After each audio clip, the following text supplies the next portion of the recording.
بسم اللہ الرحمن الرحیم الحمد للہ رب العالمین وصلی اللہ علی سیدنا محمد واہل بیتہ الطیبین الطاہرین۔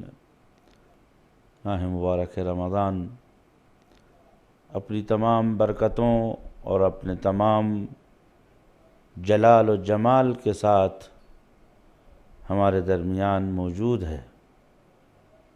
ہر شام و سحر آسمان سے نوید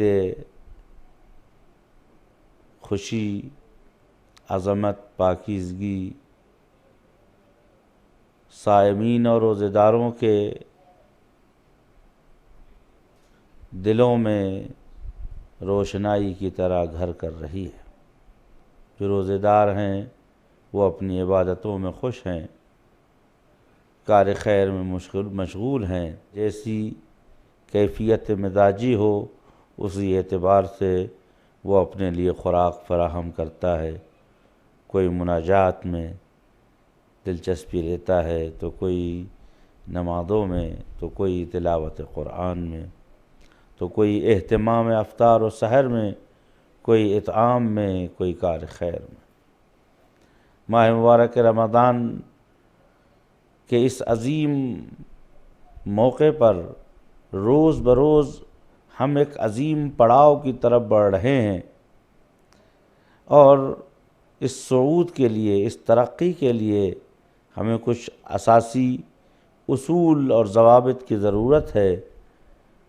حمد و ثنا ہے ذات اقدس اللہ کے لیے، درود و سلام ہے پیغمبر خدا اور ان کی آل طیب و طاہر علیہم الصلاۃ والسلام کے لیے، کہ جنہوں نے ہمیں ماہ مبارک رمضان میں ہر روز دعا کا ایک سلسلہ دیا ہے، جس میں صعود اور آخری درجے تک پہنچنے کے لیے قوانین ہیں، اور ہر لغزش اور ہر حبوط و ریزش اور گراؤ سے بچنے کے لیے ائمہ علیہم السلام نے ہمیں نسخہ دیا۔ آج 19ویں ماہ مبارک رمضان ہے۔ ویسے تو ماہ مبارک رمضان کی آمد نے مومنین کے دلوں کو روشن کیا تھا، آنکھوں میں امید کی جوت جگائی تھی، اور اعضاء و جوارح نے دوبارہ الا بذکر اللہ تطمئن القلوب کے شعار کو، نعروں کو دوبارہ سے شروع کیا تھا۔ لیکن نہ جانے کیسی غم سے بھری ہوئی گھڑی آئی 19ویں ماہ مبارک رمضان کی، کہ جس میں ہدایت کا ارکان ڈھا دیا گیا۔ آج ہم عزادار ہیں، لیکن اس عزا اور غم کے ماحول میں بھی ہمیں معصومین نے یہ درس دیا ہے کہ کبھی راہ حق اور طریقہ وسطیٰ سے ہٹنے کی کوشش نہ کرنا۔ 19ویں ماہ مبارک رمضان کی دعا کے چند جملے آپ کی خدمت میں عرض کر رہا ہوں۔ بسم اللہ الرحمن الرحیم۔ اللہم وفر فیہ حظی من برکاتہ وسہل سبیلی الی خیراتہ ولا تحرمنی قبول حسناتہ یا ہادیا الی الحق المبین۔ اللہم وفر فیہ حظی، اے میرے خدا، اے میرے پروردگار، ماہ مبارک رمضان کی برکتوں میں میرے حصے کو زیادہ فرما۔ ہزاروں برکتیں جو آسمان سے نازل ہو رہی ہیں، ساری دنیا میں منتشر ہیں ماہ مبارک رمضان کی پالنے والے، ان برکتوں میں، ان خیرات و حسنات میں میرا سہم، میرا حصہ زیادہ سے زیادہ فرما۔ وسہل سبیلی الی خیرات، اور ماہ مبارک رمضان میں جو خیرات ہیں، نماز، روزہ، عبادات، صدقہ، افطار، صلہ رحم، یہ خیرات ماہ مبارک رمضان ہیں۔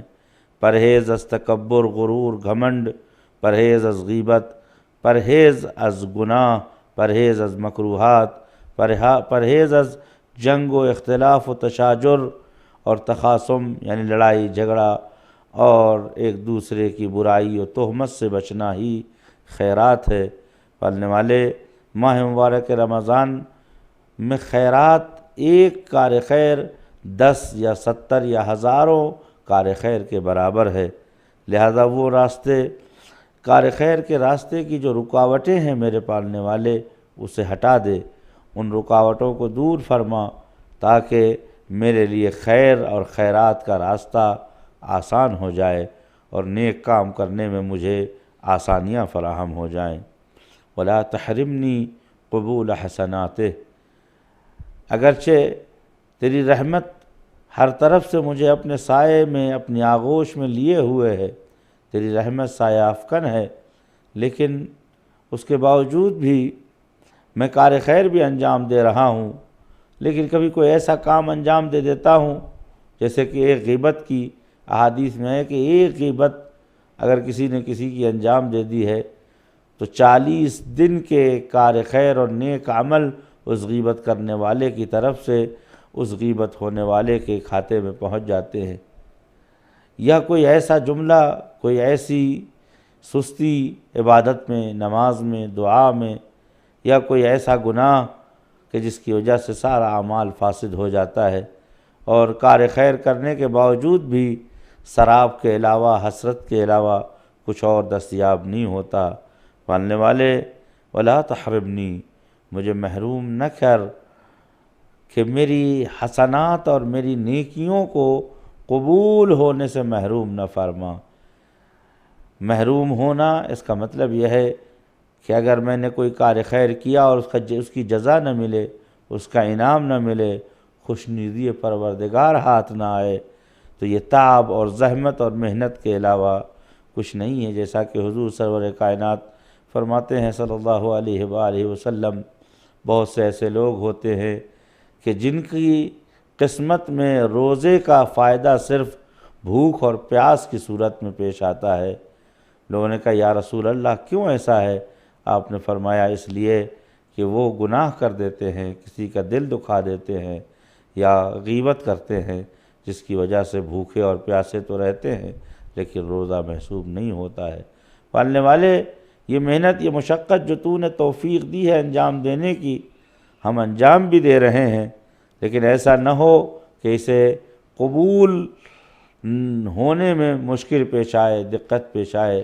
میرے خدا قبول اعمالیت میں میری مدد فرما، میرے اعمال کو قبول کر لے اور مجھے محروم نہ قرار دے۔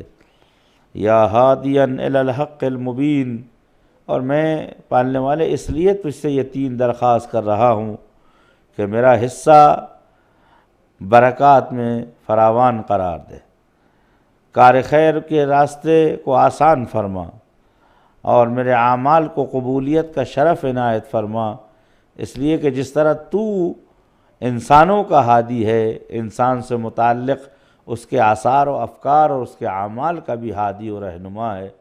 پالنے والے تو ہادی حق ہے اور ہادی مبین ہے، تیری ہدایت میں کہیں کے اوپر پنہان کاری ہو، کہیں کے اوپر رمز و رموز نہیں ہے۔ پالنے والے تجھ سے نہ کہوں تو کس سے کہوں؟ اور حق کے مطلب یہ ہے کہ احادیث میں ایک روایت آئی ہے جس میں یہ ہے کہ ہر خیر سے افضل ولایتنا اہل البیت سلام اللہ علیہم اجمعین، ہم اہل بیت کی ولایت و محبت ہے جو ہر خیر سے بڑھ کر ہے۔ جب ماہ مبارک رمضان خیرات کا مہینہ ہے تو سب سے عظیم خیرات حب محمد و آل محمد ہے، اہل بیت سے محبت و قربت ہے۔ اور آج کا دن تو ہمارے لیے بہت بڑا وسیلہ ہے، ہم امیر المومنین جن کی محبت بھی واجب ہے، جن سے ذرا سا قلبی لگاؤ بھی جنت سے انسان کو نزدیک کرتا ہے، جن کی مرضی سے نمازیں اور دعائیں اور عبادتیں قبول ہوتی ہیں، آؤ ہم سب امیر المومنین کی بارگاہ میں جائیں۔ یا امیر المومنین، آپ یقیناً زخمی ہیں لیکن ہمارا وجود گناہوں سے زخمی ہو چکا ہے، ہمارے بدن، اعضاء و جوارح گناہوں کی وجہ سے، شیطان کے تھپیڑوں سے اس وقت ٹوٹ پھوٹ ہمارے وجود میں ہو رہی ہے۔ یا امیر المومنین، آپ ہم پہ اگر نظر عنایت فرما دیں تو ہماری ڈوبتی ہوئی نیا کنارے لگ جائے گی، ساحل کو لگ جائے گی۔ اور جب ہم پروردگار سے یہ کہتے ہیں خدا کار خیر میں آسانیاں فرما، تو حدیث میں آیا ہے کہ اہل بیت طاہرین علیہم الصلاۃ والسلام سے محبت اور درود و سلام اور ان کو ہمیشہ اپنے یاد اور اپنے ذہن میں رکھنے سے انسان ہمیشہ خیر کی طرف راغب ہوتا ہے، ہمیشہ نیکیوں سے نزدیک ہوتا ہے۔ پالنے والے، اس دل میں آل محمد کے سوا کسی اور کو نہ بسا، اور آج تو کوفہ ہر طرف سے غم اور اندوہ اور ماتم کدا کا مرکز بنا ہے، ماتم کا مرکز بنا ہوا ہے۔ وہ خیرات جو ہو رہی تھی اچانک ٹھپ ہو گئی، یتیموں کے ہاں روٹیاں پہنچنا رک گئیں، اسیروں اور مسکینوں کے یہاں دست شفقت جو پھیرتا تھا وہ کئی دن سے غائب ہے، فقراء اور مساکین اس کا انتظار کر رہے ہیں، لیکن وہ بستر بیماری پر بے سدھ پڑا ہوا ہے، چہرہ زرد ہے۔ آنے جانے والے اصحاب و اعزاء ایک نظر ڈالتے ہیں اور گزر جاتے ہیں۔ کوئی پوچھتا ہے مولا کوئی سوال کروں؟ فرماتے ہیں کہ وَاسْأَلُوا عَنِّي وَلَكِنْ خَفَّفُوا عَلَيَّ السَّوَالَ، پوچھو لیکن زیادہ نہیں۔ یہ وہی علی ہے کہ جو خیرات و حسنات کو ممبر پہ بیٹھ کے بانٹا کرتا تھا سلام اللہ علیہ، اور فرمایا کرتے تھے سلونی سلونی قبل ان تفقدونی۔ آج کہہ رہے ہیں خففوا عنی السوال یا امیر المومنین۔ ماہ مبارک رمضان کا سفر آج تک آپ کی سایہ عطوفت و رحمت میں ہم نے پورا کیا ہے۔ آج 19ویں ماہ مبارک رمضان ہے، آپ خدا سے نزدیک ہو چکے ہیں۔ فزت ورب الکعبہ، آپ خدا کے نزدیک ہیں۔ یا امیر المومنین، یا سیدی و مولائی، اشفع لنا عند اللہ، انا لکا عند اللہ شأنا من الشان، یا امیر المومنین، یا رفیع المکان، صلی اللہ علیہ وعلی اہل بیتک الطیبین الطاہرین۔ آخر دعوانا الحمد للہ رب العالمین۔